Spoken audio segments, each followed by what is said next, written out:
नमस्कार। मेरा नाम अनूप नारायण सिंह है और आप देख रहे हैं बिहार झारखंड के तेजी से लोगों के दिलों में जगह बनाते जा रहा डिजिटल प्लेटफॉर्म आर्यावर्त को। हमारे साथ इस कार्यक्रम को प्रसारित कर रहे हैं गिद्धौर.com, देसी खबर, अपना Jamui page, Arnav live news, Chhapra live, Gopalganj live और कई सारे लाइव हैं हमारे साथ संबद्ध है। साथ ही साथ आप इसे गिद्धौर.com के और आर्यावर्त के यूट्यूब पर भी लाइव देख पा रहे हैं। 7 बजने को है, 7 बज चुका है। बहुत सारे लोग इंतजार करते हैं कि हम जो ये बतकही है, मैं रोज बताता हूं कि बतकही भोजपुरी का शब्द है, हिंदी में इसे बातचीत कह सकते हैं। हमारे साथ दो मेहमान, खास मेहमान जुड़े हुए हैं। इसमें मुकेश कुमार सिंह हैं, प्रबंध संपादक हैं आर्यावर्त के, और गुड्डू बाबा हैं जो आर्यावर्त के प्रमुख कर्ता धर्ता है। बहुत सारे लोग बार बार जानना चाहते हैं कि आर्यावर्त क्या है, किसका है, कहां से पैसा आ रहा है। हम आपको बता देते हैं कि किसी का 1 रुपया कहीं से नहीं आ रहा है। एक फकीर के द्वारा आशीर्वाद स्वरूप दिया गया है और 10 दिनों में दर्शकों का प्यार स्नेह दुलार है कि लोग अब हमें नोटिस करने लगे हैं। कुछ लोग हैं जो प्रतिस्पर्धा मान रहे हैं। मैं उन्हें हाथ जोड़कर बार बार विनती कर रहा हूं कि कोरोना काल है, आज है कल नहीं होंगे। अगर आपके और हमारे बीच किसी तरह की प्रतिस्पर्धा होती तो हम आपको दिखाते, लेकिन ये प्रतिस्पर्धा नहीं है, ये हमारी विधा है। पत्रकार हैं तो पत्रकारिता ही करेंगे, गाना गा नहीं सकते हैं और ना ही कोई दूसरा धंधा कर सकते हैं। हम अपना काम कर रहे हैं और पूरी ईमानदारी और निष्ठा के साथ कर रहे हैं। बहुत सारी ऐसी बातें हैं जिससे मन आहत होता है, लेकिन गुड्डू बाबा, मुकेश कुमार सिंह जैसे लोग हैं जो हौसला बढ़ाते हैं, और हम अपने पथ से तमाम प्रलोभनों के बावजूद डिगने वाले नहीं हैं। हम एक मिशन, एक ध्येय के साथ अपनी पत्रकारिता को जारी रखेंगे। मुकेश कुमार सिंह जी, गुड्डू बाबा जी के साथ ही कई सारे अन्य मेहमान भी आज हमारे साथ जुड़ेंगे। कल जिस संजीव जी को आप नदियों पर सुन रहे थे, वो भी आज हमारे साथ थोड़ी देर के बाद जुड़ने वाले हैं। आज कई सारे नए चेहरों को भी हमने मौका दिया है।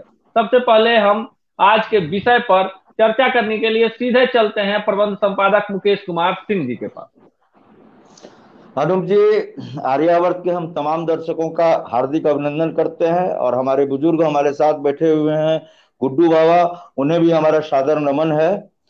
और आज का कार्यक्रम बेहद संजीदा है और मौजू है, क्योंकि बिहार में अभी कोरोना का क्या हाल है किसी से छुपा हुआ नहीं है। हालांकि बिहार की ही बात नहीं करें, देश के सभी प्रांत करा रहे हैं, त्राहिमाम में है। सबसे ज्यादा बुरी स्थिति कहें तो महाराष्ट्र और दिल्ली की है, लेकिन बिहार भी किसी से पीछे नहीं है।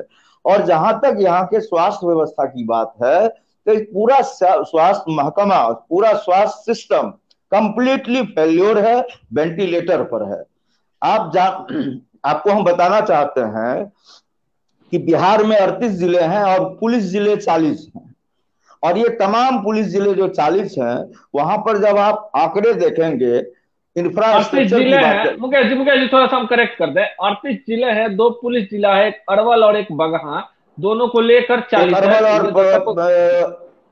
बेतिया, जी। तो हमको 40 जिले हो गए ये, लेकिन हम लोग 38 जिले मानकर चले। और जी। 38 जिले में जो स्वास्थ्य व्यवस्था है, आप जी। 2005 के बाद की मैं बात करूंगा, जब नीतीश की सरकार आई है, और ये सरकार 15 साल अपना पूरा कर चुकी है।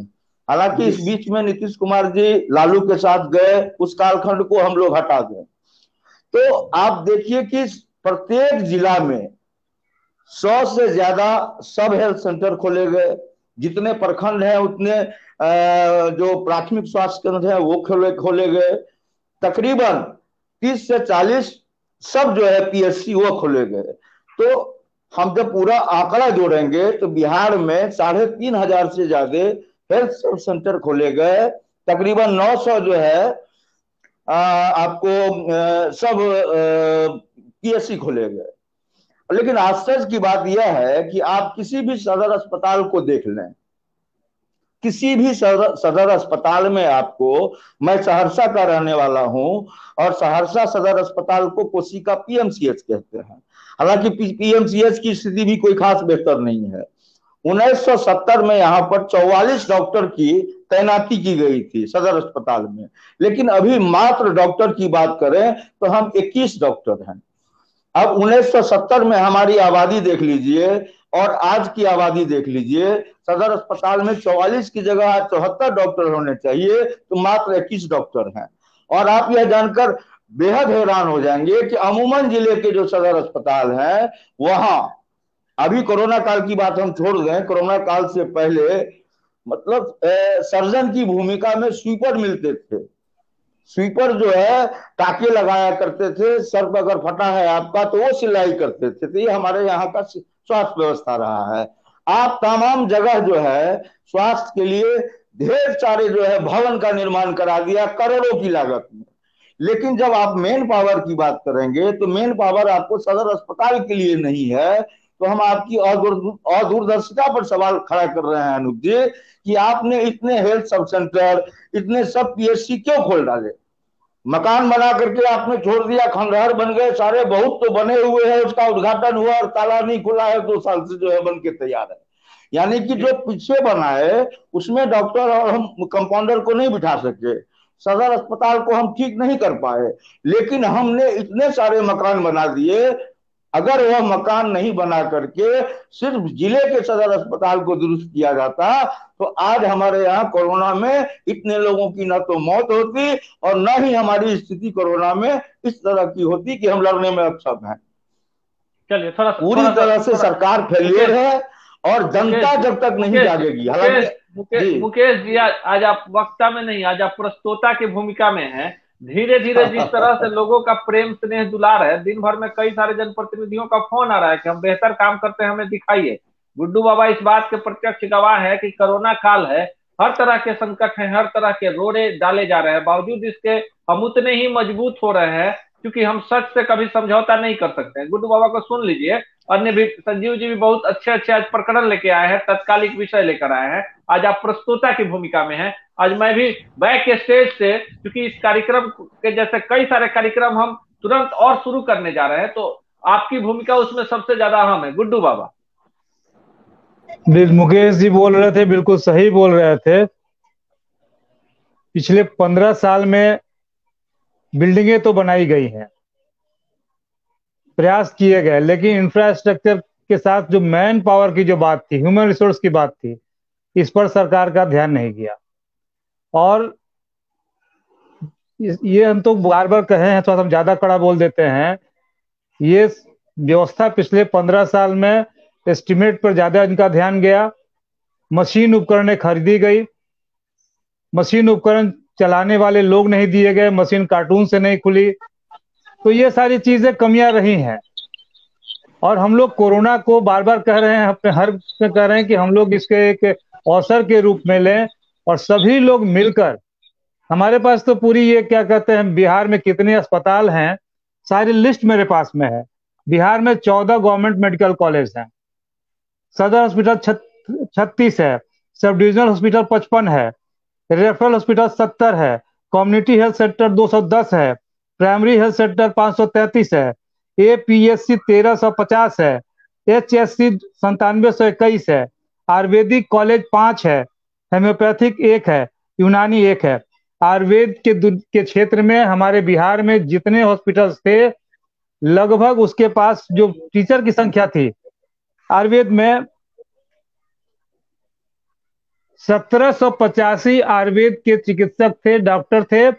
आज के डेट में 1630 पद खाली है आयुर्वेद में, 155 लोग मात्र चला रहे हैं आयुर्वेद। यानी कि आज जो एलोपैथ के अलावे आयुर्वेद से ही सारी चीजें शुरू हुई हैं।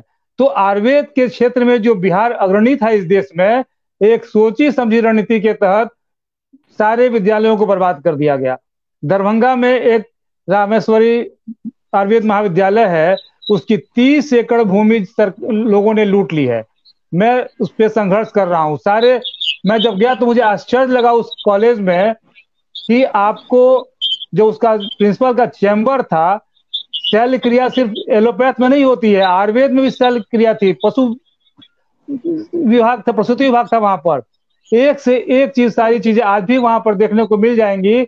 लेकिन सरकार ने भौतिकवादी युग में एलोपैथ को ज्यादा दिया। मैं एलोपैथ का शिकायत नहीं कर रहा हूं, लेकिन आयुर्वेद सस्ता इलाज था, सब कुछ था।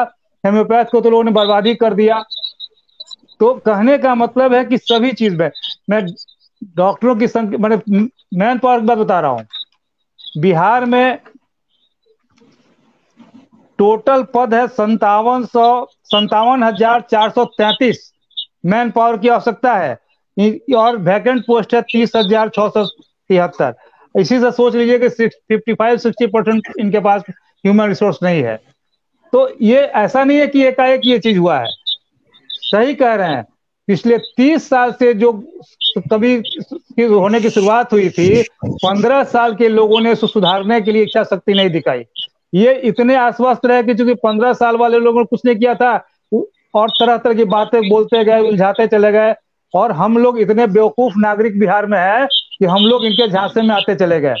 आज बताइए ना, आज आप बोलिएगा तो लोग कहेंगे कि देखिए सरकार विरोधी बात बोलता है, लोगों की गलती है। अरे लोगों को जैसा कह रहे थे मुकेश जी, आप अस्पताल में जगह दे दिए होते, उसको ऑक्सीजन मिल गया होता। आज बांका के एक अस्पताल की व्यवस्था में देख रहा था कि वहां बिल्डिंग बन गई 2 साल पहले, लेकिन आज तक वो स्टार्ट नहीं हुआ। हमारे माननीय मंत्री के इलाके में बड़हरिया में मैं गया था देखने के लिए, बिल्डिंग हैंड ओवर नहीं हुई है, उसका मार्बोनाइट जो है 1 फीट गड्ढे में धंस गया है। पूरे बिहार में जितनी बिल्डिंगें बनाई गई बहुत अच्छा काम हुआ, लेकिन बिल्डिंगों की गुणवत्ता की जब बात की जाएगी तो एक भी ठेकेदार और एक भी नहीं बचेंगे लोग। बिल्डिंगें बनी है, मुजफ्फरपुर स्केम में जाकर देख लीजिए, उसका पाया क्रैक कर गया है, मगध मेडिकल कॉलेज में क्रैक कर गया है, भागलपुर में क्रैक कर गया है। कहने का मतलब कि बहुत बड़ी लूट मची है। इसलिए आप लोग सही में चाहते हैं तो पार्टी जाति धर्म से ऊपर उठ जाइए और बिहार को बचाने के लिए एक मुहिम चलाइए, क्योंकि कोई भी सरकार आएगी, क्योंकि उसके पास एक केमिकल है, वो जाति पार्टी का धर्म का खेल खेल के वहां चली जाती है। आप लोग कलेजे पर हाथ रखिए कि आप यह काम नहीं करेंगे और बिहार के लिए स्वच्छ हृदय से जागरूकता अभियान चलाएंगे। क्यों नहीं, आज जब हम लोग चर्चा कर रहे हैं, सुपौल में जब अस्पताल नहीं स्टार्ट हुआ तो वहां के लोग कहां सोए हुए थे? वहां के लोग किसी न किसी पार्टी से और सरकार से बंधे हुए थे। आज भी लोग वही करेंगे लॉकडाउन के बाद और कोरोना के काल के बाद। लेकिन यह सुधरेगा नहीं, सुधरेगा तभी जब आप लोग सभी लोग आम नागरिक की लड़ाई के लिए, बिहार के लिए, आप लोग स्वास्थ्य के बिल्डिंगें बना दी गई, सब कुछ हो गया, चलाएगा कौन? अब वेंटिलेटर के लिए हम लोग माथा पीट रहे हैं। पीएमसीएच में 8 गो वेंटिलेटर 96 लाख का सूख गया वहां पर। पीएमसीएच से शुरू हो जाइए ना हम लोग, सब लोग 10 करोड़ से ऊपर की मशीनें बंद पड़ी हुई है। और सूबे के मुखिया को जब बोलते हैं कि आप ईमानदार व्यक्ति हैं, जांच कमेटी बैठा दीजिए, 5 साल से जांच कमेटी नहीं बैठेगी। बीएमएसआईसीएल एक ऐसी संस्था है जो मुझे लगता है कि इनको कहना पड़ेगा कि ये हरिश्चंद्र के खानदान के लोग आ गए हैं। इतनी भ्रष्ट संस्था है, हमसे तो लोग टकराता ही नहीं है ना, जवाब भी नहीं देता आरटीआई में।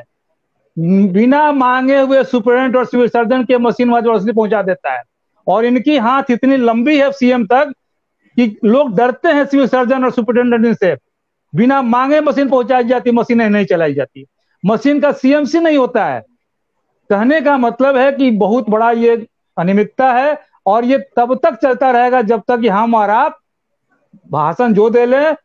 जब समय आएगा तो हम देखेंगे कि वो अपने जाति के हैं, अपने पार्टी के, अपने सब ये हैं। इससे ऊपर जब तक लोग नहीं उठेंगे, हम लोग ठीक है बोलते रहेंगे।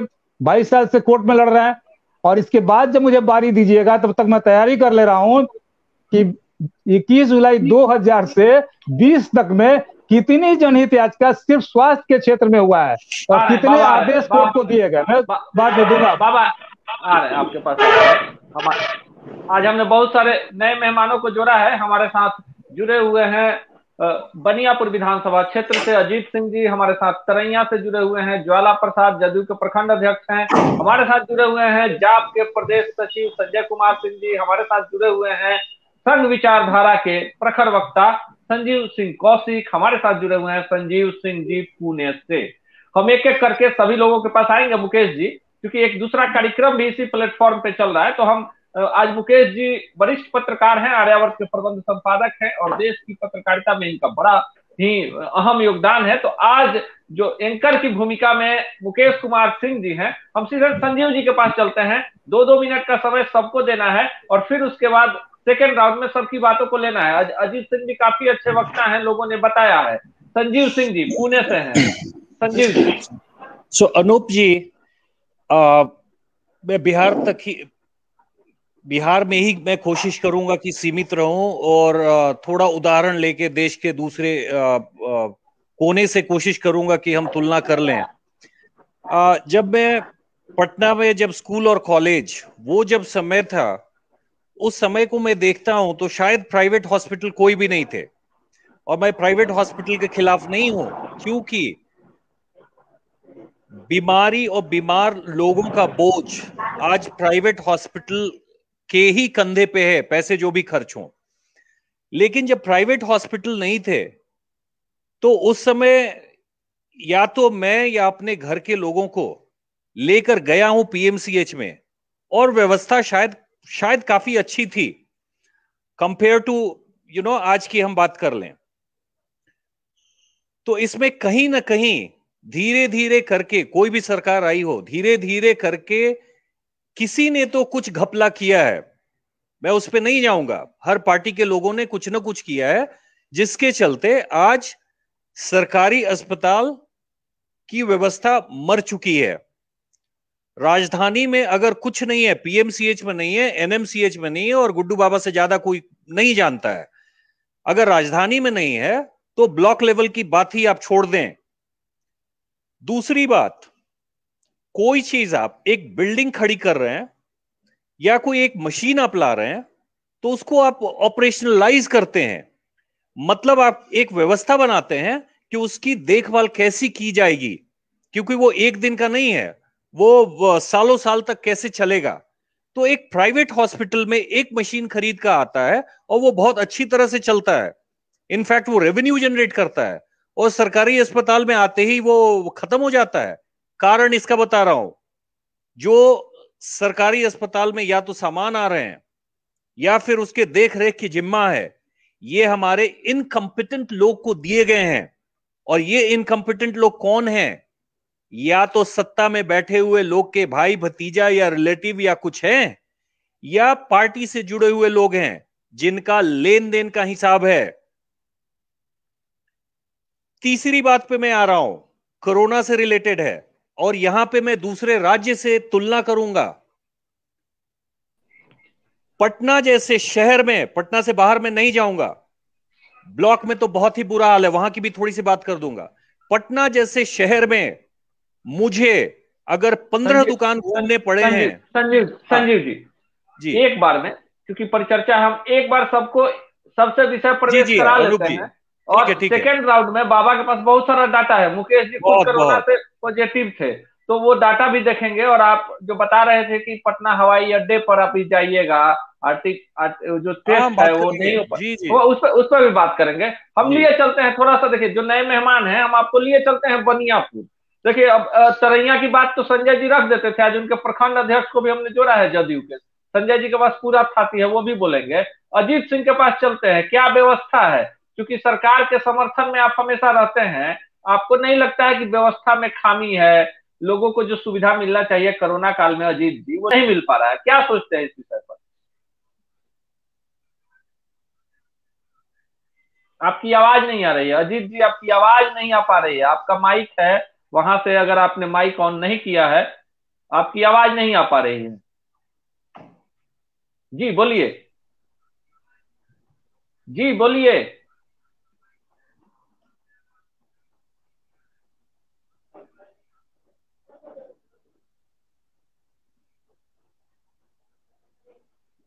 आवाज नहीं आ पा रही है आपकी। चलिए हम इनसे संपर्क हम साधते हैं। आवाज नहीं आ पा रही है कि आवाज आ रही है तो आप एयरफोन को निकाल के आप सीधे भी बोल सकते हैं, बिना एयरफोन के भी आप बोल सकते हैं अगर आवाज जा रही है तो। नहीं, आवाज आपकी नहीं आ पा रही है, नेट का समस्या है वहां से, आज नहीं आ रहा। जी जी बोलिए, आवाज आ रही है? हाँ, आवाज आ रही है ना हमारी? जी जी बोलिए। हेलो अनूप जी। जी देखिए, सबसे बड़ी बात है कि दोषारोपण सरकार पर कुछ भी कह देना, कुछ भी सुन लेना, ये तो जनता मालिक है, लोकतंत्र है, इसमें आप कुछ भी कह सकते हैं, कुछ भी हम सुन सकते हैं। लेकिन सरकार की जो व्यवस्था है वो कहीं ना कहीं अच्छी है, मैं आपसे पूछना चाहता हूं कि हमारे घर में अगर 10 कमरे हैं और एक बार अगर 100 मेहमान आ गए तो हम सब कमरे में उनको ठहरा नहीं सकते हैं। लेकिन सरकार अपने तरफ से प्रयासरत है और सबसे बात हम धन्यवाद देना चाहते हैं कि जो चिकित्सक हैं, चाहे वो सरकारी चिकित्सक हो, चाहे प्राइवेट चिकित्सक हो, चाहे जो भी ग्रामीण चिकित्सक हो, कहीं ना कहीं अपने स्तर से लगे हुए हैं, कहीं ना कहीं से लगे हैं, कहीं ना कहीं से उन्हें जो वर्तमान की सरकार है, जो एनडीए की सरकार है, जो नीतीश कुमार जी की सरकार है, जो भाजपा की सरकार है, कहीं ना कहीं उनको प्रोत्साहित करके ग्रामीण इलाकों में भी और प्रखंड स्तर से जिला स्तर तक भी और प्रदेश स्तर पे कहीं ना कहीं हम लगे हुए हैं। आप रेशियो देखिए, अगर हम नहीं लगे रहते तो हमारा जो रेशियो घटता नहीं, हम उस पर काबिज नहीं होते। हम आज जो जितनी भी आप देख रहे हैं जो या मृत्यु दर हो, चाहे पॉजिटिव और निगेटिव जितने टेस्ट हो रहे थे हमारे, उससे आपको पता चलता है, आंखों से पता चलता है कि कहीं ना कहीं हम कामयाबी की तरफ इस महामारी पर अंकुश लगाने में कहीं ना कहीं हम सफल हुए हैं। अनूप जी चलिए थोड़ा सा विपक्ष को भी सुन लेते हैं। संजय सिंह कुछ कहना चाह रहे हैं जी? आएंगे, आपके पास आएंगे, हम सबको पर्याप्त समय देंगे। 3 लोग सरकारी पार्टी से हो गए हैं, इसलिए जवाब देने में काफी अच्छा रहेगा। ज्वाला प्रसाद अपना तरैया का भी हाल बता देंगे। संजय सिंह को पहले सुन लेते हैं। संजय सिंह जी नमस्कार जी। देखिए बात ऐसी है कि अभी गुड्डू बाबा बता रहे थे कि मोर देन 50% वैकेंसीज है, मतलब वो पोस्ट भर्ती नहीं किए गए हैं। ये है कि हम लोग काम कर रहे हैं तो ये तो गलत हो जाती है ना। आप वैकेंसीज का भरपाई नहीं करते हैं और अगर भरपाई कर लेते तो आज ये दशा नहीं होती। बात रह गई सिस्टम्स की, तो जैसे संजीव जी बता रहे थे, आज भी बिहार को बनाना है, कल भी बिहार को बनाना है, तो पहले एजुकेशन सिस्टम को, शिक्षा विभाग को जब तक हम बेहतर ढंग से बनाएंगे नहीं, तब तक कहीं कुछ होने वाला नहीं है फ्यूचर में भी। इसको बहुत ही गंभीर तरह से, इसको एकदम केयरफुली नजर से और सीरियसली इसके ऊपर काम करना चाहिए। आज मीम्स बनते हैं, वीडियोस बनते हैं, टीचर्स को दिखाया जाता है कि वो लोग को ABCD लिखने नहीं आता है, क ख ग घ नहीं पहचानते हैं। ये सब जो अपने बिहार के अंदर में है, तो ये सब कहीं लापरवाही हुई। जब वैकेंसीज थी उसको जब भरा गया था तो इस टाइप के टीचर्स लेके आया गया, तो सिस्टम तो फेल्यूर होगा ही ना। जब आपका एजुकेशन सिस्टम ठीक नहीं है तो आपको डॉक्टर्स टेक्नीशियंस मिलेंगे कहाँ से? तो बेसिक बहाली हुई थी, एनडीए कभी उसका भर्ती नहीं किया है। वो बहाली की प्रक्रिया लालू यादव जी ने ही शुरू किया था, उसका जिम्मेवार एनडीए नहीं है। उस समय की कांग्रेस और एनडीए की सरकार है। हजूर आपसे 4 सवाल पूछेंगे, 4 सवाल पूछेंगे, ढाई का भी जवाब नहीं दे पाइए। सर बोला जाए। संजीव जी एक सेकंड। अजीत जी, मैंने ना जनता दल यूनाइटेड बोला, मैंने ना राजद बोला, मैंने ना बीजेपी बोला, ना यूपीए बोला, ना एनडीए बोला। बहाली की बात कर रहे थे भाई साहब। हाँ, तो वही तो बहाली जब हुई है तभी का बात कर रहा हूँ। मैं ये नहीं बोल रहा हूँ कि ये गवर्नमेंट ने किया, वो गवर्नमेंट ने किया। बेस रूट रीजन बिहार का बैकवर्डनेस का या पिछड़ापन, पीछे बिहार का जो ग्राफ गिरते जा रही है ना, उसका मेन कारण वही है।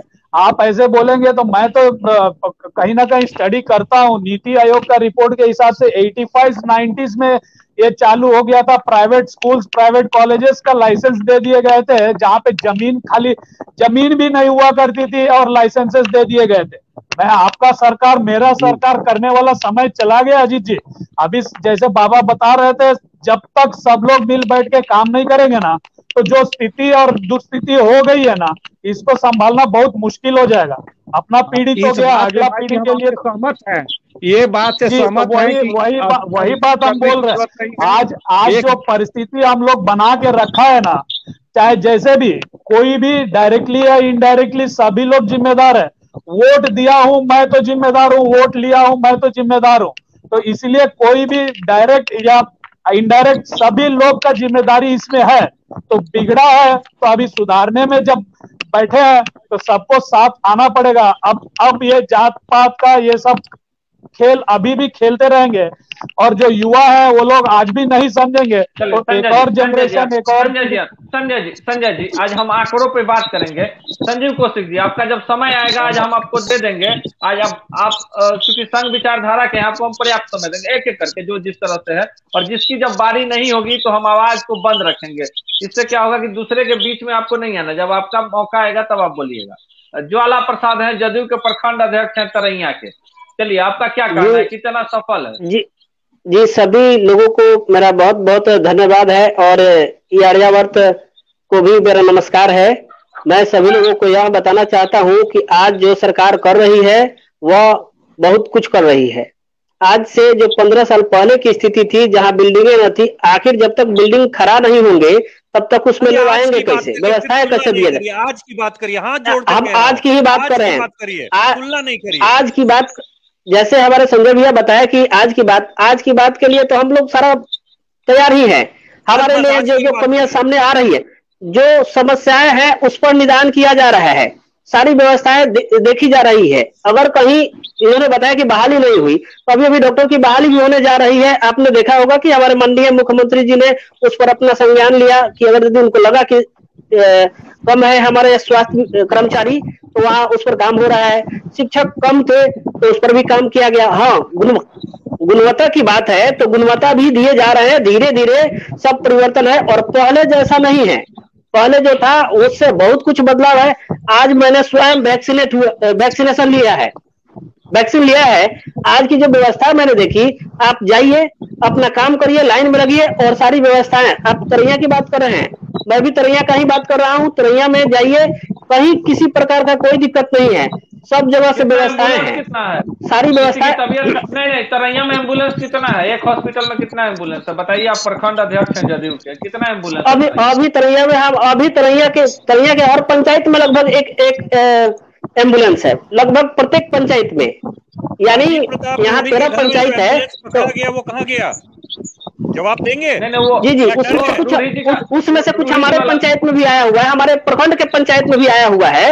ऐसा कुछ नहीं है। चंचलिया में उन्होंने चंचलिया में डोनेट किया है, उन्होंने यहाँ छपिया में दिया है। एम्बुलेंस रखे हुए तो लोग मर रहे थे। संजीव जी वाला नहीं देखिए ऐसी बातें नहीं है। उन्होंने जो कहा है उस पर विचार चल रहा है, आखिर क्या हुआ है। भाई साहब अपन डिफेंड करने मत आइए ना, आप आरोप प्रत्यारोप।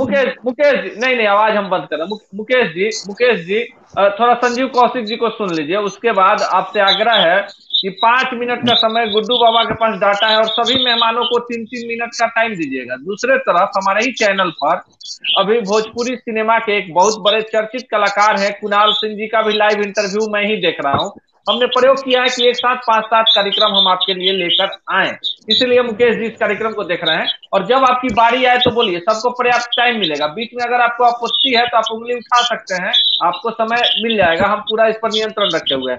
फिलहाल संजीव कौशिक जी आप अपनी बातों को जल्दी से रखिए। जी सभी पैनलिस्ट को मेरा नमस्ते और अनुप नायक जी आपको नमस्ते, और जितने दर्शक देख रहे हैं इस आर्यावर्त को न्यूज चैनल को, उनको भी मेरा नमस्कार है। हम आज का जो विषय कल आपने आज के विषय के दरमियान आपने कल जो बताया था, उसी संदर्भ में मैं कुछ तथ्यों के साथ में बात करना चाहूंगा कि राज्य के जो जितने अपने भारतवर्ष के अंतर्गत हैं पुलिस स्टेशन हैं, उनमें सबको अंत्येष्टि के लिए कुछ ना कुछ राशियां दी जाती है, 300 से लेकर 1200 रुपए तक के लिए, जो अभी के समय में कम प्रतीत होता है। तो वहीं बीपीएल परिवार के लोगों के लिए कबीर अंत्येष्टि अनुदान के राशि के माध्यम से उनको उपलब्ध कराया जा रहा है सरकार की तरफ से। दूसरी है कि आप हम देखें यहाँ तो संजीव जी आज विषय लाशें नहीं है, आज विषय स्वास्थ्य की खुद बीमार स्वास्थ्य व्यवस्था है। जब हम लाश पर चर्चा, जी अजीत जी आ रहे हैं आपके पास, जब हम स्वास्थ्य लाश पर चर्चा करेंगे कल आपको, और नहीं हॉस्पिटल पर बोलिए बाबा जी बोलिए। आपने हमें विषय अपने साथ कल संबोधन दिया था तो मैं सोचा कि वही विषय है, इसलिए मैंने चर्चा किया। विषय हमें कंफर्म कर दिया, विषय बताइए क्या है। जी अनूप जी बोलिए। हम अभी आपसे माफी चाहिए, हम बैठे हुए हैं अभी एक स्थानीय क्लिनिक के पास। सबसे बड़ी मैं सबसे अनुरोध यही करूंगा कि सबसे जो इस समय जो परिस्थिति पूरे बिहार और देश की है, उस समय राजनीति न करके सभी व्यक्ति, चाहे वो किसी दल से हो या पक्ष के हो चाहे विपक्ष के हो, सभी एकजुट होकर के जनता की सेवा करें, एक दूसरे की मदद करें, जिसको जहां प्रयासरत हो। अभी चलिए संजीव जी, आप ही का समय। जी जी जी जी। तो आज अपना जो है कि स्वास्थ्य व्यवस्था आज है ना संभवतः, तो राज्य के अंतर्गत देखें स्वास्थ्य व्यवस्था। आप पहले सुन लीजिए, आप विषय नहीं समझे, आप अलग से 5 मिनट टाइम दे देंगे। संजीव जी से हमारी बात हुई तो कुछ उन्होंने सुझाव दिया था, उन्हें कल अति आवश्यक कार्य से बाहर जाना है, तो हम उस पर आ रहे हैं। विषय सब वही जुड़ा हुआ है, लेकिन आज विषय है खुद बीमार, अगर व्यवस्था ही बीमार हो जाएगी तो इलाज कौन करेगा। विषय हम अभी आपको नहीं समझा सकते हैं, विषय आप सुन लीजिए। हम सीधे मुकेश जी के पास चलते हैं। मुकेश जी देखिए, सबसे पहले तो संजीव जी आप जान लीजिए, आज कोरोना को लेकर के हम लोग सब कुछ कह रहे हैं। कोरोना काल में स्वास्थ्य की व्यवस्था क्या है बिहार की, उस पर चर्चा हो रही है, लेकिन हम थोड़ी बात अपनी जो है रखने जा रहा हूं कि जिस तरह से अभी एक भाई साहब ने जो जदयू के हैं, उन्होंने कहा कि सब कुछ ठीक चल रहा है, और आखिर में उन्होंने कहा अभी कि सबको मिलजुल करके चलना चाहिए। हम यह कहना चाहते हैं इस मंच के माध्यम से कि 2005 से 10 का जो फेज था नीतीश सरकार का, हम अपने जीवन काल में सबसे बढ़िया फेज हमने देखा विकास का।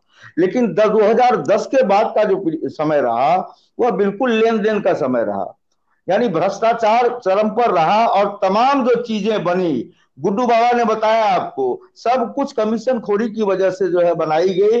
एसी कमरे में आपको योजनाएं बनती है, धरातल की जानकारी किसी को नहीं है कि आखिर कौन सी योजना जमीन पर किस तरह से लाए, कहां पर दवाखाना खोले, कहां पर हॉस्पिटल बनाए, इसकी किसी को जरूरत नहीं है। 1995 में हमारे यहाँ चंद्रायन में बहुत बड़ा रेफरल अस्पताल 20 करोड़ में बनाए गए, लेकिन उद्घाटन के बाद हमारी बात जरा गौर से सुनिए, क्योंकि सब लोग बोले, आधा घंटा बोले मैंने नहीं रखता है, कम ही बोले लेकिन सार्थक बोले, लोगों तक अच्छी बात जाए, अच्छा संवाद जाए, प्रयास यह होना चाहिए। नीतीश सरकार ने पूरी तरह से, कोई भी सिस्टम ऐसा नहीं है जिसको पूरी तरह से बर्बाद न किया हो। हम किसी पार्टी के नहीं हैं, लेकिन हम खुलकर बोलेंगे, क्योंकि हमको बोलने का हक है, हम जनता है, और ये डेमोक्रेसी है, लोकतंत्र हमको ये आजादी देती है अभिव्यक्ति की। आप कोरोना के समय में, जिस समय में आपको कोर्ट ने 10 बार फटकार लगाई, तब आपने लॉकडाउन लगाया। अगर आप अप्रैल महीने में लॉकडाउन लगाए होते तो आज ये स्थिति नहीं होती। और आप कहते हैं कि आपके पास ऑक्सीजन नहीं है, बेड नहीं है, ये क्या समस्या है? जब गांव-गांव में आपने इतने सारे भवन बनवा दिए तो इक्विपमेंट्स क्यों नहीं लगाए, मेन पावर क्यों नहीं लाया? अगर ये तमाम चीजें होती, आप पुल पुलिया पर ध्यान देते हैं क्योंकि आपको कमीशन है, आप फ्लाईओवर पर ज्यादा ध्यान देते हैं उसमें कमीशन है। आप अगर चाहते तो बिहार की स्वास्थ्य व्यवस्था और शिक्षा व्यवस्था दोनों को आप सबसे ऊपर रख करके, देश में जो आज आत्मनिर्भर होने की बात हो रही है किसी भी तरफ से, तो हम कम से कम स्वास्थ्य और शिक्षा में जरूर आत्मनिर्भर हो गए होते। लेकिन आज दुर्भाग्य है कि सिवान है गृह जिला मंगल पांडे जी का, और वहां पर ठेले पर लोग ले जा रहे हैं एम्बुलेंस की जगह मरीजों को। आप और भी जगह जाए, बड़ी बड़ी जगह जाए, वहां पर अब सबका जो है दाह संस्कार कराने के लिए स्वीपर ले जा रहे हैं उस ठेले पर जिस पर कचरा ढोया जा रहा है लाश को। इससे बड़ा दुर्भाग्य और क्या होगा? गुड्डू बाबा ने बहुत बड़ी बातें करी हैं, उनके पास बहुत सारा डाटा है, तो डाटा से हम कुछ भी नहीं सरकार का कर पाएंगे। समझने की जरूरत यह है कि सरकार अब हम ऐसी बनाए, क्योंकि जो सरकार अभी बनी हुई है उसको हम बदल नहीं सकते हैं। हमको जात पात धर्म से उठना होगा और पढ़े लिखे लोगों को संसद और विधानसभा में भेजना होगा, उसके बाद ही सिस्टम में सुधार होगा। आप एक नरेंद्र मोदी जी और मुकेश जी मौका दीजिए पूरा मौका देंगे, आज आपको पूरा मौका देंगे, आपको भी मौका देंगे क्योंकि आप भी अपने आप में विकिपीडिया है। मुकेश जी के बारे में बता दें, मुकेश जी बिहार ही नहीं देश के ऐसे इकलौते पत्रकार हैं जो बिना किसी स्क्रिप्ट के लगातार 10 घंटे बोल सकते हैं। किसी भी विषय पर इनकी कलम चलती है तो 100 पन्ना लगातार लिख सकते हैं। प्रतिदिन जितना ये लिखते हैं इन्हें खुद पता नहीं है। खुद कोरोना पॉजिटिव थे, अभी थोड़ा सा इनका स्थिति में सुधार हुआ है। संजीव सिंह कौशिक जी, हम आए संजीव सिंह जी के पास, उससे पहले संजीव सिंह कौशिक बहुत अच्छा बोलते हैं, लेकिन कल हम आपको इसलिए रोक दिए थे, हमें भी बुरा लगा कि भाजपा के प्रवक्ता थे और आप संघ विचारधारा के हैं। तो मान लीजिए जो विषय आपका नहीं है, मैं आपसे सरकार की का प्रोटेक्शन नहीं चाहता कि आप सरकार को कहीं ना कहीं से प्रोटेक्ट करें। राष्ट्रवादी मैं भी हूँ, राष्ट्रवादी संजीव सिंह भी हैं, संजय सिंह भी हैं, अजीत सिंह भी हैं और मुकेश सिंह भी हैं, गुड्डू बाबा भी हैं। लेकिन जो जिसका विषय है, अब मंगल पांडे पर सवाल उठ रहे हैं तो इसका जवाब किसी दूसरे विभाग का मंत्री नहीं दे सकते हैं।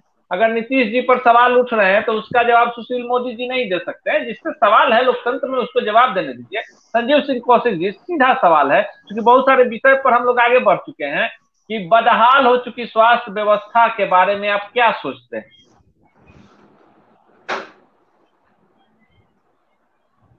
वास्तविक तौर पे देखें तो ऐसा नहीं कि पूर्ण रूप से बदहाली की स्थिति में है और कुछ हमें हासिल नहीं होता है।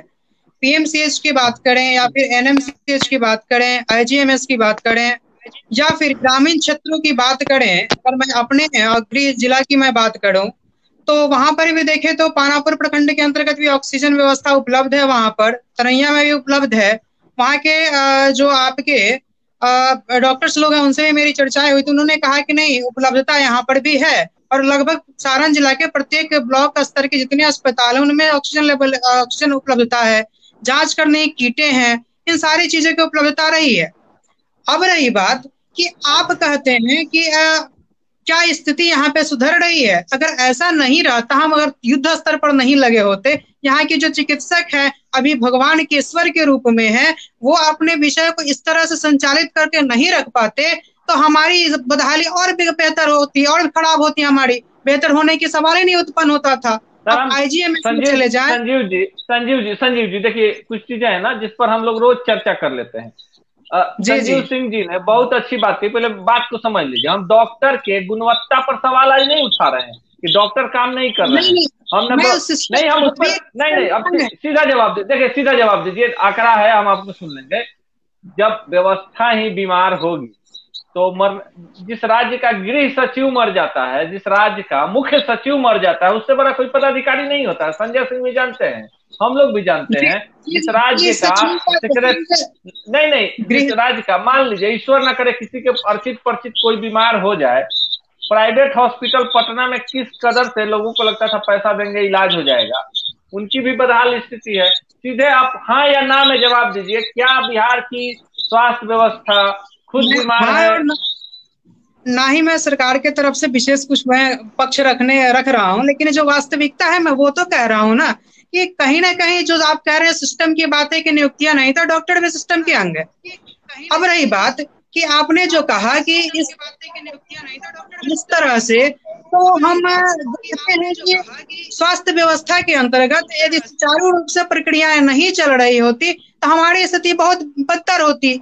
आपने कहा गृह सचिव का, तो आप भी जानते हैं कि कोरोना का अभी तक परफेक्ट तौर पे कोई इलाज, मुख्य सचिव अरुण कुमार सिंह जो थे बिहार के मुख्य सचिव का निधन हुआ है, उनका निधन हुआ जी। तो ये आपका कोरोना का भी प्रमाणिक तौर पे कोई इलाज उत्पन्न अभी नहीं हम हासिल कर पाए, उत्पन्न नहीं हो पाया है।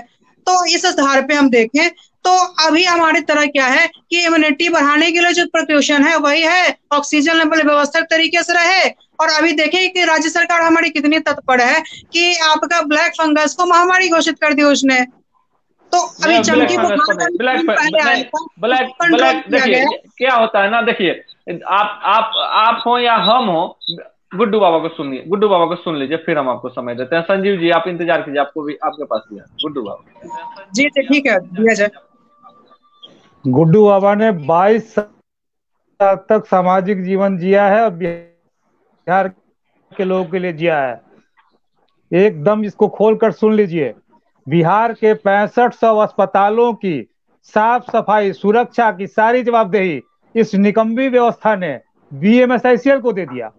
2019 में 2020 के जनवरी महीने में कैबिनेट ने एक आदेश पारित कर दिया कि बीएमएसआईसीएल बिहार के सभी अस्पतालों का रख रखाव, साफ सफाई, सुरक्षा सब कुछ देखेगा। बीएमएसआईसीएल ने जब नहीं कुछ किया तो मुझे कोर्ट जाना पड़ा। कोर्ट में बीएमएसआईसीएल ने लिख कर दिया कि मेरे पास इंफ्रास्ट्रक्चर नहीं है, मैं नहीं कर पाऊंगा। इसके बावजूद ये जिद्दी सरकार, जिद्दी लोग बैठे हुए हैं, इन लोगों ने जो व्यवस्था करके साफ सफाई, सर सबसे बड़ी तो बेसिक चीज होती है साफ सफाई ना। आप लोग आइए, कल मैं आमंत्रित करता हूं, मैं चलता हूं। पीएमसीएच यदि वेस्टेज पर नहीं टिका हुआ है, डंपिंग ग्राउंड नहीं बना हुआ है, कूड़े पर नहीं बसा हुआ है, उसके बाथरूम जाने के लायक नहीं है मरीजों के, बायोमेडिकल वेस्ट के लिए यह सरकार इतनी निकम्मी सरकार है कि पूरे बिहार में मात्र 3 बायोमेडिकल वेस्ट के मशीन बैठाए गए। भागलपुर में है सिनर्जी, आपको पटना में है, मुजफ्फरपुर में है। सिनर्जी वेस्ट मैनेजमेंट 341 किलोमीटर गया से भागलपुर ले आता है, वेस्टेज को कैरी करता है। इम्पॉसिबल, ये सारी बातें सामने आ चुकी, फिर भी सरकार में बैठे हुए लोग, हमारे जैसे जो लोग यहाँ पर जो बैठकर तरफदारी कर रहे हैं सरकार के, इनके भरोसे, क्योंकि ये लोग गुमराह करते हैं, सरकार को कॉन्फिडेंस देते हैं कि आपका कुछ नहीं बिगड़ेगा। अरे समय आ गया कि कोरोना से सीख लो, सच्चाई को बोलो कम से कम। किस विषय पर बात करेंगे आप? सरकार ने यदि, हम बहुत अच्छी बात है सरकार ने किया, लेकिन सरकार ने यदि जितनी व्यवस्थाएं थी उसको सुचारू रखा रहता तो जितनी मौतें हुई हैं उसका 10% से ज्यादा मौत नहीं होता। लोगों को मरने के लिए छोड़ दिया गया। मेरे जैसे लोग तड़पते रह गए लोगों के लिए बेड दिलवाने के लिए, कोई सुपरिटेंडेंट, कोई मेडिकल अफसर फोन नहीं उठाता है। सच्चाई है बिहार में जो लोग अस्पताल में भर्ती हुए हैं उनको हमारी सिस्टर नर्सेज जो है सैल्यूट करते हैं। उन्होंने लोगों को जा करके दवा दिया है, उनका जो कुछ भी किया है। डॉक्टर दूर से देखने भी नहीं जाते हैं। और दोनों बात तो आप मैं किसी खास सरकार की बात नहीं कर रहा हूँ, किसी सरकार की औकात नहीं है। आप लोग यूथ हो, पता कर लो कि बिहार में डॉक्टर की पोस्टिंग पटना में है तो बैठकर दरभंगा में क्यों प्रैक्टिस कर रहा है वो? इतना बड़ा क्राइम है ये। यदि हमारा यूथ कहीं छोटा सा चोरी करता पकड़ा जाएगा तो जेल चला जाएगा। लेकिन ये सिस्टम में बैठे हुए जो लोग हैं, जो 2-2 लाख 3-3 लाख रुपया वो तनख्वाह लेते हैं, काम समय पर नहीं करते हैं, सरकार के निकम्मेपन के चलते ये जानते हैं ये लोग कि सरकार कुछ नहीं करेगी, ट्रांसफर पोस्टिंग होगा, जाकर पैसे देंगी, फिर रुकवा लेंगे, एक होता रहा है। अब समय है कम से कम हम लोग बाबा से थोड़ा सा डाटा भी देखिएगा, बाबा से थोड़ा सा डाटा भी देखेंगे, बाबा का डाटा देखेंगे थोड़ा सा। संजीव जी को बाबा देख लेते हैं। बाबा आपके पास ईसीजी टेक्नीशियन जो जैसे आप मेडिकल में बीमार होकर जाइएगा, सबसे पहले डॉक्टर प्रिफर करता है आगे बढ़ने के ईसीजी करा लो। ईसीजी के लिए 64 पद बिहार में स्वीकृत थे और आज 52 खाली हैं। कौन सी व्यवस्था हमने किया 15 साल से? 15 साल वाले तो थोड़ी नहीं थे, तब ना हम लोग आ गए हैं। मैं भी आपका वोटर रहा हूं, मैं भी आज वोट देता हूं, लेकिन ईमानदारी से कहिए कि जो करना था। फार्मासिस्ट का 5000 पद ये रजिस्टर्ड है और मात्र 600-700 फार्मासिस्ट से काम चल रहा है। ड्रग एंड कॉस्मेटिक रूल कहता है कि एवरी दवा की दुकानों पर एक फार्मासिस्ट होना चाहिए। आपको कोर्ट कहते रह गया बहाली करो, पद भरो। अभी वर्तमान चीफ जस्टिस जब आए 2020 में, इन्होंने हेल्थ सेक्रेटरी को बुलाकर कहा कि आप डाटा दे दो कि कितने पद तुम्हारे पास हैं, चपरासी से लेकर डॉक्टर तक, लिस्ट यहाँ सामने है। सरकार आगे नहीं बढ़ी। सरकार को यह पता ही नहीं था कि हमको करना क्या चाहिए। सरकार को यह सिर्फ पता था कि चुनाव बहुत महत्वपूर्ण था सरकार के लिए। हम लोगों ने काफी समय बर्बाद किया है और हम तो सरकार की शिकायत नहीं कर रहे हैं, सरकार के कान में तेल डालकर के जगाने का काम करते हैं। 22 साल तक जगाए हैं, अंतिम सांस तक जगाएंगे। बिहार की माटी पर गुड्डू बाबा एक ऐसा इकलौता शख्स है जो कभी किसी की बटन नहीं किया है, झूठ नहीं बोले हैं, सच बताए हैं। आप लोग आइए, यूथ है, हम चलते हैं कल। किस अस्पताल को आप कहिए का अस्पताल है वो? अस्पताल कहने के लायक नहीं है। संजीव जी बहुत खराब स्थिति है और हम लोग कम से कम कोरोना में सीखें। आप कहेंगे तो मैं पूरा पढ़ दूंगा कि बिहार में कितने किस पद, कौन से पद है। आ रहे क्यों खाली रह गए? इसलिए खाली रह गए कि सरकार ने अपनी जिम्मेवारी का निर्वाह नहीं किया। और बता रहे हैं कि राजनेताओं के लिए सारी सुविधा है, लेकिन आपके जो बच्चे हैं, आप लोग जब जॉब करोगे तो बिहार में बंधुआ मजदूर बन रहे हो। गुड्डू बाबा, ये बात करना अनुचित है। में लड़ करके कोई भी सरकार है, राजनेताओं के लिए एक सुविधा है, ऐसी बात नहीं है। हाँ, ऐसी बात नहीं कि अब देखिए अनुप जी, हम आपसे अलग हो गए थे, अभी आपको एक पेशेंट को लेकर के हम चल रहे हैं। नहीं, राजनेताओं का मतलब कि मैं उनके पद की सुविधा की बात कर रहा हूँ। आज जो चिकित्सक है, जो भी बात कर रहा हूँ, नहीं, बताइए ना, अभी अभी जो डॉक्टर की बहाली हो रही है वो ठेके पर हो रही है, 3 महीने के लिए हो रही है। क्या मामला है? हाँ, आप एक बार जाएंगे तो जिंदगी भर का पेंशन है, जिंदगी भर का पेंशन लेंगे। आपको जानना चाहिए यूथ आप लोग कि एक एक माननीय सांसद विधायक जो है जितनी बार उतनी बार पेंशन की सुविधा ले रहे हैं। सबसे आश्चर्य वाला बात ये होती है ना कि अभी रेफर हॉस्पिटल मैंने भी गया और उन्होंने भी गया, उनके आंखों के नजर से रेफर हॉस्पिटल बहुत अच्छा दिखा तरैया का, मेरे आंखों के नजर से वो टूटा फूटा बिल्डिंग दिखा। मेरे आंखों के नजर से 3 एम्बुलेंस में एक ही एम्बुलेंस काम कर रही है, बाकी दोनों एम्बुलेंस का कोई परिस्थिति नहीं है चलने की, मगर उनके आंखों से अच्छी दिख रही है, चल रही है, और वही रिपोर्ट ऊपर जा रही है। यही बड़ी आश्चर्य वाली बात है। तो ये जब परिस्थिति आ जाती है, जब रिपोर्टिंग इस तरह से होती है, तो सिर्फ जनता जो लोग देख रहे हैं ना, एक संस्था है, आज तक दवाओं की जांच की सुविधा बिहार में नहीं है। बिहार में दवाओं आती है, बिहार में नहीं है।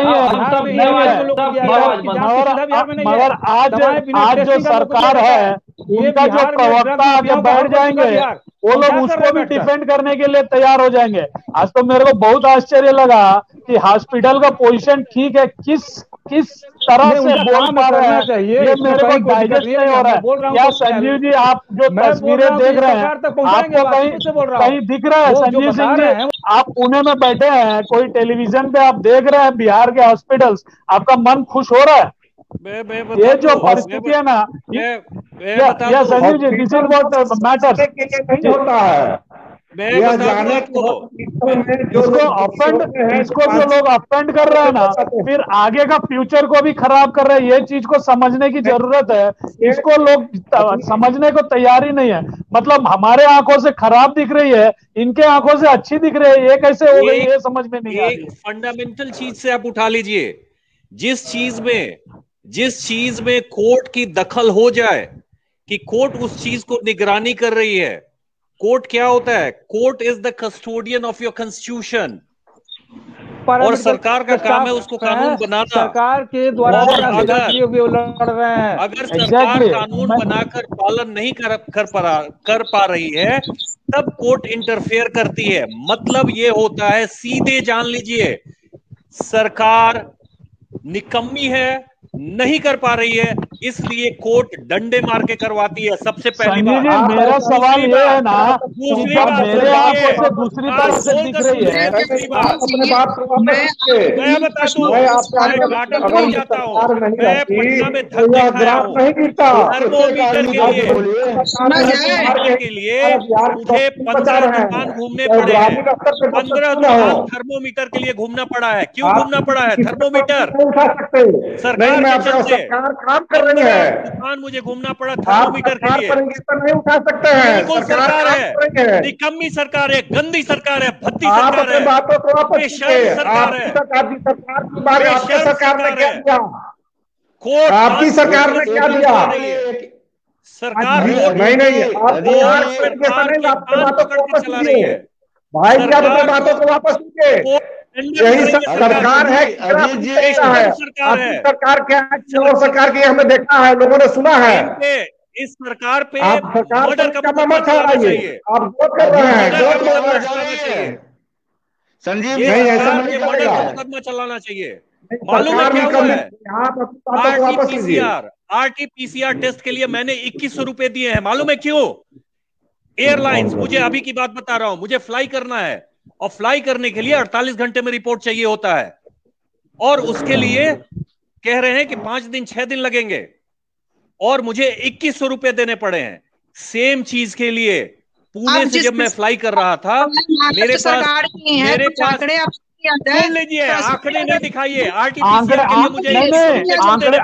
आंकड़े ये बताते हैं ना कि स्वास्थ्य व्यवस्था 28वां स्थान पे है, स्वास्थ्य व्यवस्था 29वां स्थान पे है, शिक्षा व्यवस्था 28वें स्थान पे है।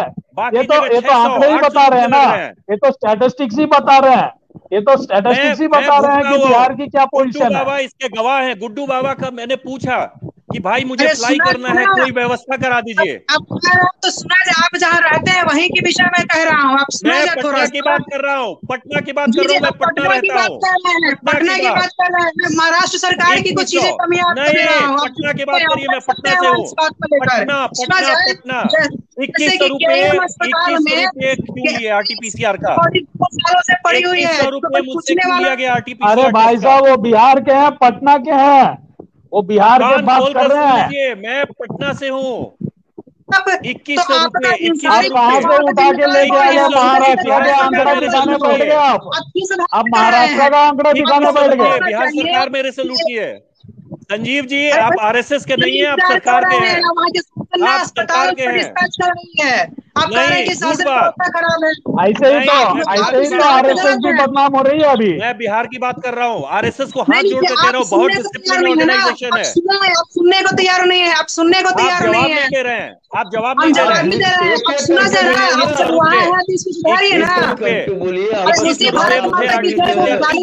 लोग की सरकार है वहाँ पे, 2 साल तक वेट करता है क्या अस्पतालों में? क्या व्यवस्था करके रखता है क्या? बताइए ना, आप जाके पता कीजिए वहाँ पे। आप बात करिए, एक थर्मोमीटर आप ये कर रहे हैं। किस हॉस्पिटल की बात कर रहे हैं आप? बताइए, हम वहीं की बात करते हैं। कौन सा हॉस्पिटल? पटना, कौन सा हॉस्पिटल? आपको RT-PCR टेस्ट के लिए आपको भीख मांगने पड़ रहे हैं, भीख मांगने पड़ रहे हैं RT-PCR टेस्ट के लिए। पूछ लीजिए गुड्डू बाबा से, मैंने भीख मांगा है कि कोई जान पहचान है तो मेरा करा दीजिए, मुझे फ्लाई करना है। झूठा रिपोर्ट आ रहा है, रिपोर्ट भी नहीं आ रही है, और रिपोर्ट भी झूठा आ रहा है, झूठा रिपोर्ट है। मैं घर पे चाहता हूँ, मेरा घर पे आके सैंपल पता है कि नए वेरिएंट के अंतर्गत मैं घर पे चाहता हूँ। RT-PCR टेस्ट नहीं आ पा रहा है, CT स्कैन करना पड़ रहा है।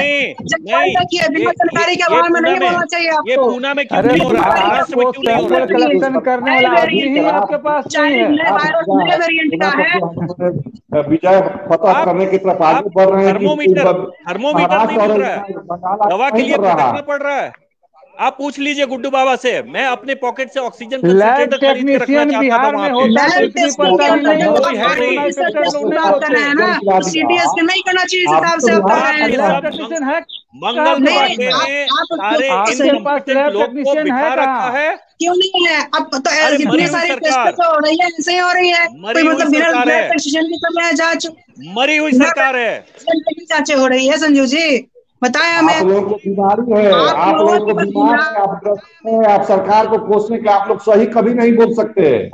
आप है ना, 16 साल हो गई सरकार में आके, 16 साल हो गई, बीजेपी भी देखिए आपके बीच घूम रहा हूँ।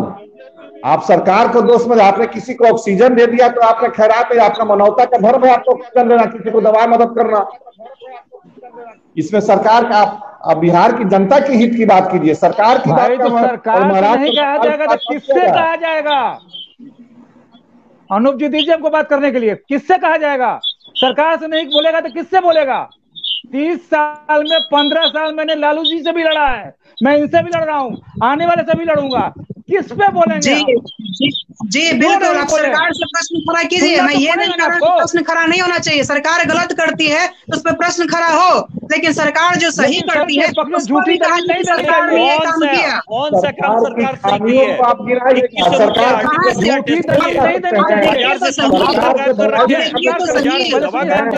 स्वीकार करिए, यदि सरकार ने सारे पद भरे होते, पहले से मालूम होने वाला है, जब डंडे मार रही है तो आप काम कर रहे हैं। आप गांव के और पंचायत के जो चिकित्सक काम कर रहे हैं उनकी आवाज तो आप उठा नहीं रहे हैं। उनका सहयोग गाँव का सुन लीजिए, पैरामेडिकल वो सब काम कर रहे हैं। ऐसा रहता सुनो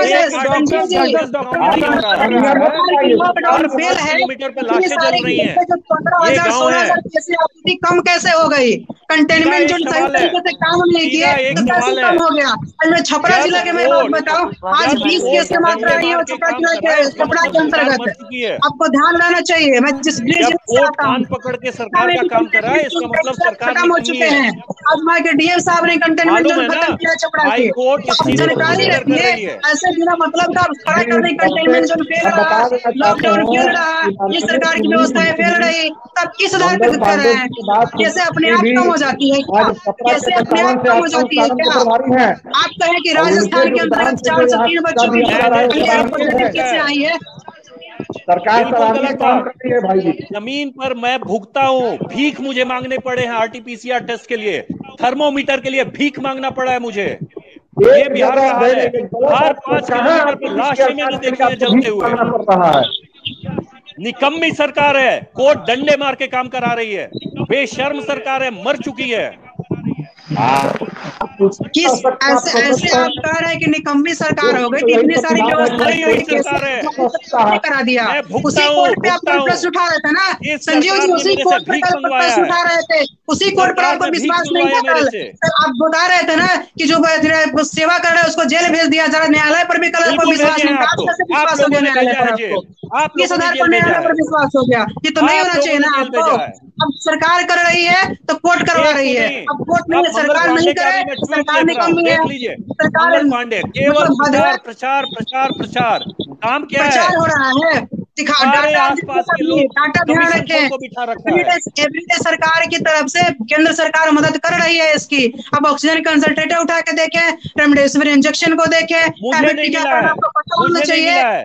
मैं जाने वाला के लिए कंसंट्रेटर खरीदना चाहता था, पूछ लीजिए गुड्डू बाबा है, मैंने बोला था मैं खरीदना चाहता हूं। पूरे भारतवर्ष में उसको वितरण किया गया जिसमें बिहार सरकार को 3.5 लाख टीके आए थे। ये ध्यान होना चाहिए आपको। नहीं, निकम्मी सरकार है। झूठा आपको बोला है, गुमराह करना है जनता को, तो करते रहिए। विश्व की सबसे अच्छी व्यवस्था स्वास्थ्य की बिहार की, मान लीजिए इन लोग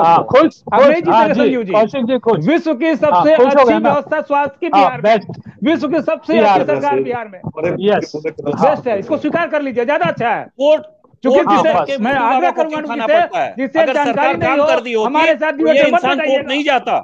22 साल का एक्सपीरियंस है। अब मंगल पांडे क्यों कोर्ट जाते हैं बेचारे बिहार में? अरे हमारी आवाज को म्यूट करके चले गए हैं अनूप, हमारी आवाज मिल रही है? हाँ मिल रही है, सुन रहे हैं हम लोग, आवाज आ रही है। जरा मुझे भी सुनिएगा। देखिए पार्टी और दल अपनी जगह है। ये अजीत भाई जरा सुनिएगा, क्योंकि ये होस्ट मैं करने लगा हूँ। देखिए पार्टी अपनी जगह है, निश्चित रूप से पार्टी की नीति और विचारधारा वो आपको जकड़ के रखी है, आप उससे बाहर नहीं निकल पाएंगे। लेकिन आप इंसान हैं, इससे हम इनकार नहीं कर सकते हैं। आपके पास भी दिल है धड़कता हुआ, आपको भी दुख और तकलीफ होती होगी जब आप मरता हुआ व्यक्ति देखते होंगे। मैं आपको बताता हूं कि हमने अपना RT-PCR कराया, उसका रिपोर्ट आया 18 दिन के बाद हमारे मोबाइल पर। 4 लोगों का, डिफरेंट लोगों का रिपोर्ट आया, 3 उसमें से नेगेटिव थे और 1 पॉजिटिव थे। हमारा नहीं आया। हमारे मोबाइल नंबर पर जरा गौर कीजिएगा अजीत भाई, अरे सारे लोग सुन रहे हैं अजीत भाई, ये सरकार, गुड्डू बाबा हमारी बात जरा गौर से सुनेंगे। जिस तरह से सरकार काम कर रही है, इन लोगों ने कहा कि कोरोना का जो है अब बहुत ज्यादा कम केसेज आ रहे हैं। इसका कारण जो है सरकार की उपलब्धि नहीं है। यह आपको बताऊं मैं कि कोरोना का जो रे है वो पहले से बहुत ज्यादा कम हो गया है। अगर 100 की उसकी धार थी तो अभी 5 और 10 की धार बची है। आपका कौन सा तंत्र काम कर रहा था जिस समय में जांच की बात हो रही है? RT-PCR हमने कराया, हमारे मोबाइल पर 18 दिनों के बाद 4 लोगों का जो है रिपोर्ट आया, 3 नेगेटिव और 1 पॉजिटिव, लेकिन हमारा आज तक नहीं आ सका RT-PCR का रिपोर्ट। एंटीजन की बात है, हमने कई बार टेस्ट कराए, इसके बाद जो है हमने अपना ब्लड टेस्ट कराया, मैं कोरोना पॉजिटिव था, हमारा ऑक्सीजन लेवल 40 पर आ गया था और मैंने 5 दिनों तक संघर्ष किया और 5 दिनों तक फ्लक्चुएट किया हमारा ऑक्सीजन, और हम किस तरह से जिंदा बच के आए हैं वो मैं जानता हूं और मेरा इलाज करने वाला डॉक्टर जानता है जो हमारा दोस्त है। देखिए अभी आपको लग रहा है ना कि कोरोना के मरीज की संख्या बहुत कम हुई है। सबसे पहले तो आप यह जानिए कि सरकार ने तरीके से कोरोना टेस्टेज नहीं कराए, सरकार के पास हैंड्स नहीं थे। पूरे बिहार में आप जेल की बात करें तो जेल के बंदियों का जो है कोरोना टेस्ट ढंग से नहीं हो पाया है। गोपालगंज में हुआ तो 129 जो है बंदियों को कोरोना पॉजिटिव जो है पाया गया। तो इस तरीके से सरकार काम कर रही है, यह तरीका सही नहीं है। सारी जनता, चाहे वो किसी दल से जुड़े हुए लोग हों, सारी जनता के मुख्यमंत्री हैं। वो 14.5 करोड़ जनता के मुख्यमंत्री हैं नीतीश कुमार, और वो किसी पार्टी के सिर्फ मुख्यमंत्री नहीं रह गए हैं, पूरे राज्य के मुख्यमंत्री हैं। तो उनकी चिंता गंभीर होनी चाहिए, तैयारी मजबूती से होनी चाहिए। और एक चीज आप गौर करिए कि जमीनी बात और हवा में उड़ती हुई बात, दोनों में बहुत तब्दीली है, दोनों में बहुत बड़ा फासला है जमीन और आसमान का। आंकड़े दिखाना, आंकड़ों की बात करना और जमीनी सच्चाई, दोनों में बहुत अंतर है। 2005 और 10 का शासनकाल अच्छा था। उसके बाद नीतीश सरकार में जितने भी अधिकारी आए, सारे अधिकारी ज्ञापांक और पत्रांक वाले आए, और सबकी यही इच्छा रही कि कमाई करनी है और सरकार तक पहुंचानी है, चाहे वो डिस्ट्रिक्ट मजिस्ट्रेट हो, सिविल सर्जन हो, किसी विभाग के पदाधिकारी हो या किसी भी विभाग के अधिकारी हो। तो सारी जगह जो है हमको व्यवस्था के साथ साथ करप्शन देखने को मिल रहा है। और स्वास्थ्य महकमा, चूंकि यह जिंदगी और मृत्यु का सवाल है इस महकमे से, इसका सर्वोत्तम और सर्वश्रेष्ठ होना बेहद आवश्यक था, जो अभी तक नहीं हो पाया है। तो हम चाहेंगे, सरकार से हमारा आग्रह है, हम किसी दल के पैरोकार नहीं है, पेशे से पत्रकार हूँ, हमें नीतीश जी भी उतने ही अच्छे लगते हैं जितने और भी। अभी देखिए सुशील मोदी को, उनको कोई काम नहीं है, वो लाली परिवार के पीछे पड़े हुए हैं। वो क्यों नहीं जो है जनता के बीच जा रहे हैं, जनता की मदद कर रहे हैं, 24 घंटा वही काम है उनका, ट्विटर पे वही काम है उनका, ट्विटर पे बैठे रहते हैं। ये वही क्या काम है तरीका उनका? हमारा जनप्रतिनिधि हमारे बीच में हो, हमारी सेहत खराब है, हमारे बगल के लोगों की सेहत खराब है, आप अगर एक बार जो है अपने क्षेत्र में घूम जाएंगे तो आधी जनता का स्वास्थ्य वैसे ही ठीक हो जाएगा अपने जनप्रतिनिधि को देख करके। जनप्रतिनिधि मुकेश जी, मैं भी किसी पार्टी से नहीं हूँ, और मैं क्लियर कर दूं कि मैं बिहार से हूँ, पूना ऊना से नहीं हूँ। अमेरिका मेरी कर्मभूमि है, लेकिन मैं बिहार से हूँ, वहीं पे रहता हूँ ज्यादा समय। मेरे जैसे इंसान को क्यों 2100 रुपये देने पड़े? क्यों? किसने लूटा मुझे? अभी परसों क्यों? मैंने तो कह दिया आपको, यह करप्ट सिस्टम 2010 और से ही है। मुकेश जी, वो भी मालूम है, बिट्टू बाबा के पास मुझे जाकर भीख मांगना पड़ा, हाथ जोड़ना पड़ा, कोई है मेरा करा दीजिए। चाहता हूँ कि इस अभी देश की जो परिस्थिति बनी हुई है, राज्य की बात करिए, देश पे नहीं जाइए। अभी आप मोदी पे चले जाइएगा, राज्य की बात करिए। अगर हम भारत के वासी हैं, बिहार के वासी हैं, तो हम लोग का फर्ज बनता है एक दूसरे की मदद करना भी संभव। यही पूना एयरपोर्ट पे आपको लगा हुआ है, 800 दीजिए, करा लीजिए। किसी भी प्राइवेट हॉस्पिटल में दीजिए, 800 दीजिए, करा लीजिए। घर पे फोन करिए, आएगा, 800 दीजिए, करा लीजिए, 600। ये बिहार में लूट क्यों होता है भाई?